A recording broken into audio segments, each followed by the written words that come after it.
Bismillahirrahmanirrahim. Assalamu alaikum, my dear students. This is me, Bilal Ahmad, and you were watching my YouTube channel All Pak Forces. Students आज की video में इंशाल्लाह हम biology MCQs के part number 28 को discuss करेंगे। तो आप लोगों ने वीडियो के साथ एंड तक जुड़े रहना है और वीडियो को कहीं से भी स्किप नहीं करना। So without wasting any time, let's start the video. हमारा फर्स्ट एमसीक्यूज है the smallest unit of classification in taxonomies. Students, taxonomy हमारे पास बॉटनी का एक ऐसा ब्रांच है जिसमें हम अननोन स्पीशी को आइडेंटिफाई करते हैं, दिन उसे हम एक प्रॉपर नेम देते हैं अकॉर्डिंग टू द ICBN। अब टेक्सोनोमी में स्टूडेंट जो हम क्लासिफिकेशन करते हैं, इसमें जो सबसे स्मॉलेस्ट यूनिट है क्लासिफिकेशन का वो है species. So the correct option is option D. Students, आपको मैं एक फार्मूला बताता हूँ, हान PCO for good student.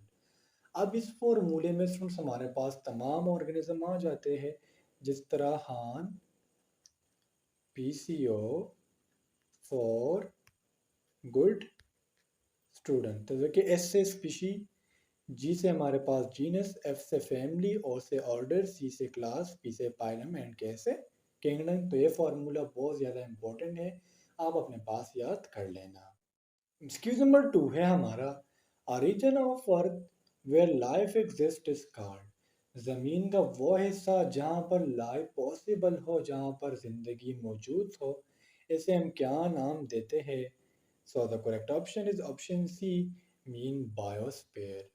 Students, bio mean life and sphere refers to the part of earth।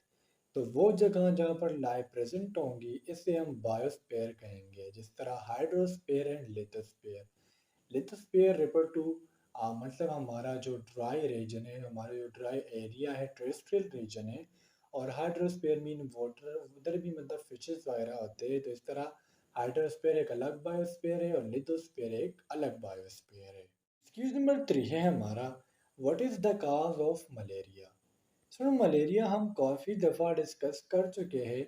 ये हमारे पास लिवर का एक डिजीज़ है।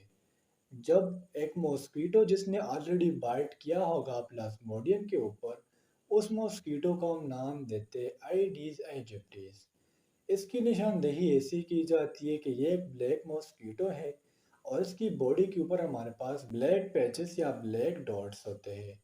तो फ्रेंड्स, ये जो मॉस्किटो है, ये जब आपके बॉडी पर बाइट करेगा तो इसकी वजह से फैलने वाले डिजीज़ को हम नाम देते हैं मलेरिया का।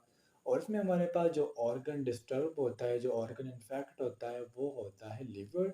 सो the correct option is option c, mean malaria is caused due to the plasmodium. Excuse number 4 है हमारा which of the following does not contain membrane bonded organelles. नीचे फ्रेंड्स हमें कुछ ऑर्गेनिजम्स के नाम दिए गए हैं और हमसे पूछा जा रहा है कि इसमें कौन से ऐसे जानदार है जिसमें मेम्ब्रेन बॉन्डेड ऑर्गेनिल्स नहीं होते।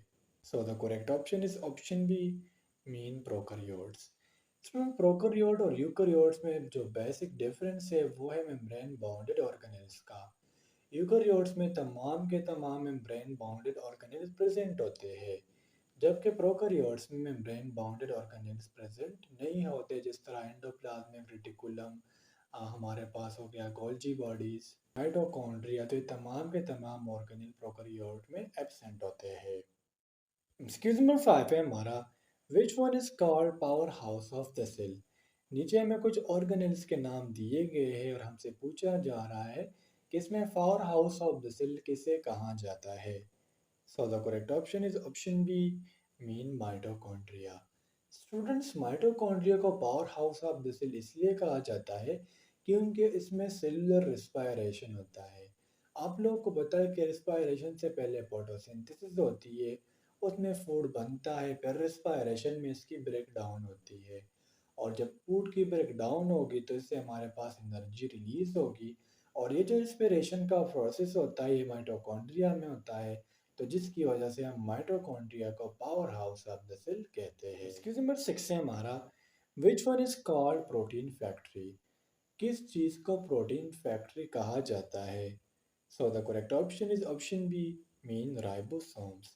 जिन राइबोसोम्स हमारे पास एक नॉन मेम्ब्रेन बॉन्डेड ऑर्गेनेल है जो प्रोकैरियोट्स और यूकैरियोट्स दोनों में प्रेजेंट होता है। स्टूडेंट्स, जब राइबोसोम्स के साथ मैसेंजर आरएनए बाइंड हो जाता है तो ये प्रोटीन की सिंथेसिस स्टार्ट कर लेता है। राइबोसोम के हमारे पास टू यूनिट्स होते हैं, लार्जर सब यूनिट एंड स्मॉलर सब यूनिट।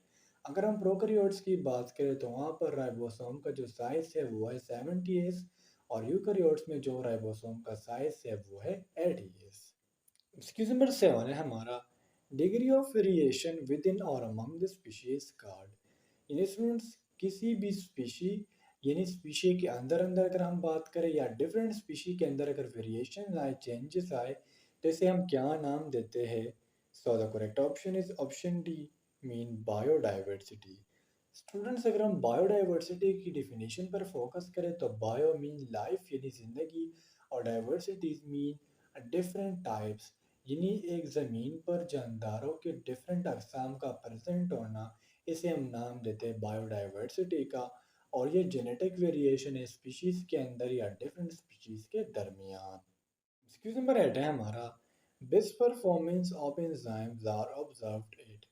स्टूडेंट्स, एंजाइम हमारे पास बायो कैटालिस्ट है जो एक बायोलॉजिकल रिएक्शन को स्पीड अप करते हैं, उसके रेट को ज़्यादा करते हैं। और एंजाइम का जो बेस्ट परफॉर्मेंस होता है वो ऑप्टिमम पीएच और ऑप्टिमम टेम्परेचर दोनों पर डिपेंड करता है। So the correct option is option c, optimum temperature optimum pH. हम उस पीएच उस टेम्परेचर को कहते हैं जिस पर एक एंजाइम अपनी एक्टिविटी को फुल टू फुल शो करता है। क्वेश्चन नंबर 9 है हमारा, रिस्पायरेशन टेक प्लेस इन। तो उसमें रिस्पायरेशन हमारे पास होता है माइटोकॉन्ड्रिया में।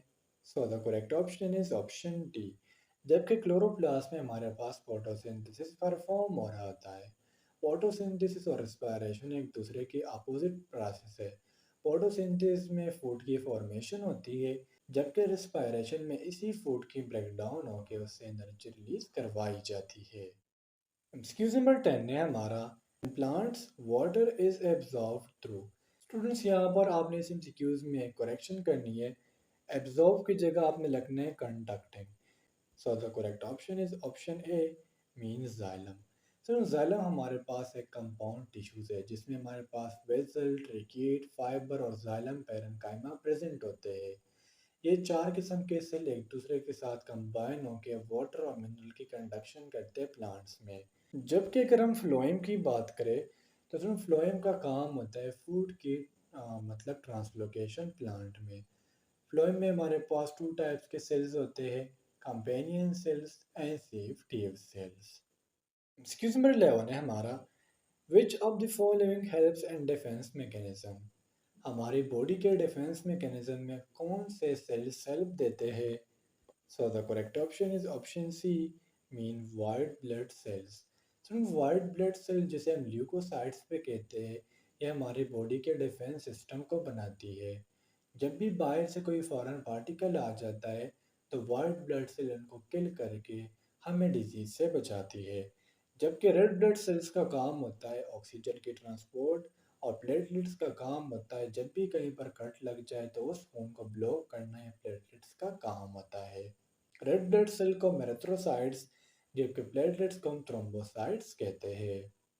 नंबर 12 है हमारा, organs that are similar in structure but different in functions are called.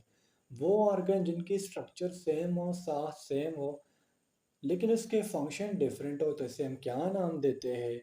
So the correct option is option B, mean homologous organs.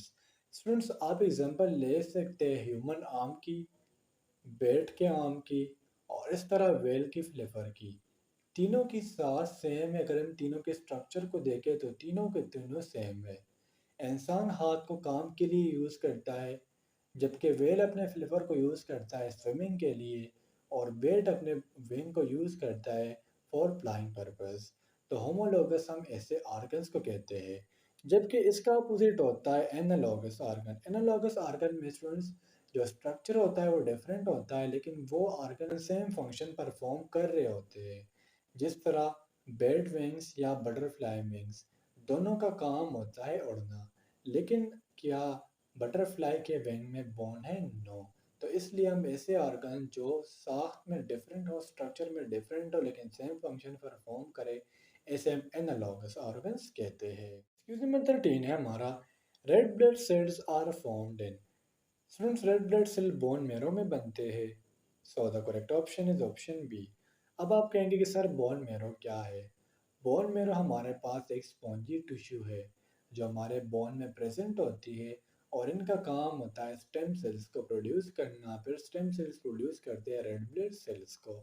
Bone marrow के हमारे पास टू टाइप्स है, red bone marrow and yellow bone marrow. Excuse number 14 है हमारा, blank is essential for the formation of haemoglobin.